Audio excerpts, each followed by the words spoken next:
ದ್ವಾರಕೀಶ್ ಸೊಸೆ ಮಗಳು ಅಂತ ಹೇಳಿಕೊಂಡು ವಂಚನೆ ಮಾಡಿರುವಂತಹ ಆರೋಪ ಕೇಳಿಬಂದಿದೆ. ಸ್ಯಾಂಡಲ್ವುಡ್ ದಿಗ್ಗಜ ನಟನ ಸೊಸೆ ಹೆಸರಿನಲ್ಲಿ ಬೀದಿ ರಂಪಾಟ ಆಗಿದೆ. ಈಗ ಬೀದಿಯಲ್ಲಿ ಪೊರಕೆ ಹಿಡಿದು ವ್ಯಕ್ತಿಯೊಬ್ಬರ ಮೇಲೆ ಹಲ್ಲೆ ಮಾಡಿದ್ದಾರಂತೆ. ಸಿಸಿಟಿವಿಯಲ್ಲಿ ಸೆರೆಯಾಗಿದೆ ಈ ಗಲಾಟೆಯ ದೃಶ್ಯ.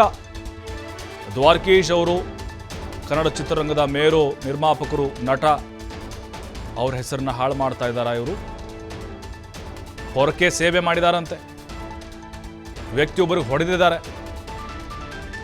ಎಲ್ಲ ರೆಕಾರ್ಡ್ ಆಗಿದೆ. ಇದು ವರ್ಷಾ ರೈ ವಿರುದ್ಧ 10ಕ್ಕೂ ಹೆಚ್ಚು ವಂಚನೆಯ ಆರೋಪ ಇದೆ. ಈ ಬಗ್ಗೆ ಪ್ರಶ್ನೆ ಮಾಡೋಕೆ ಹೋದ್ರೆ ರೌಡಿಸಂ ಮಾಡ್ತಾರಂತೆ. ಠಾಣೆಯಲ್ಲಿ ಸುಳ್ಳು ಕೇಸ್ ಹಾಕಿ ಬೆದರಿಕೆ ಹಾಕುವಂತ ಆರೋಪ ಇದೆ.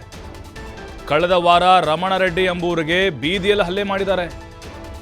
ಕೊಟ್ಟ 6 ಲಕ್ಷ ಹಣ ವಾಪಸ್ ಕೊಡಿ ಎಂದಕ್ಕೆ ಹೊಡೆದಿದ್ದಾರಂತೆ. ಆರ್ ನಗರ ಪೊಲೀಸ್ ಠಾಣೆಯಲ್ಲಿ ಎಫ್ಐಆರ್ ದಾಖಲಾಗಿದೆ. ಇದು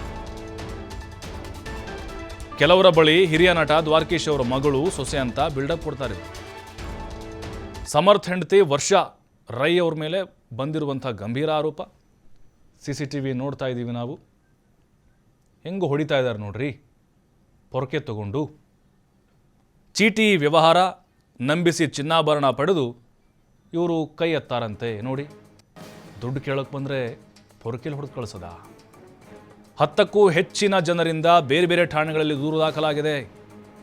ಮತ್ತೊಂದು ದೂರು ಕೆಂಗೇರಿ ಆರ್ ನಗರ ಠಾಣೆಯಲ್ಲಿ ಎಫ್ಐಆರ್ ಆಗಿದೆ.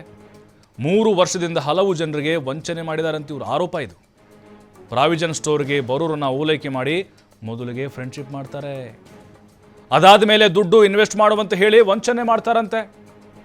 110 ಗ್ರಾಂ ಚಿನ್ನದ ಆಭರಣ ಪಡೆದು ಮತ್ತೆ ಕೊಡೋದಾಗಿ ಹೇಳಿ ವಂಚನೆ ಮಾಡಿದ್ದಾರೆ. ಸುಕನ್ಯಾ ಎಂಬುವರಿಂದ 35,000 ಹಣ ಪಡೆದು ಕೊಡದೆ ಕೈ ಎತ್ತಾ ಇದ್ದಾರಂತೆ. ನೋಡಿ ಹೆಂಗೆ ಹೊಡಿತಾ ಇದ್ದಾರ್ರಿ ನಡು ರೋಡಲ್ಲಿ. ದುಡ್ಡು ಕೇಳೋಕೆ ಹೋದರೆ ಅಥವಾ ಚಿನ್ನಾಭರಣ ವಾಪಸ್ ಕೊಡಿ ಅಂತ ಕೇಳೋಕೆ ಹೋದರೆ ಈ ಮೇಡಮ್ ಅವರು ಪೊರಕೆಯಲ್ಲಿ ಹೊಡೆದು ಕಳಿಸ್ತಾರಂತೆ. ನೋಡಿ, ರೌಡಿಸಮ್ ಇದು ಖಂಡಿತವಾಗ್ಲೂ.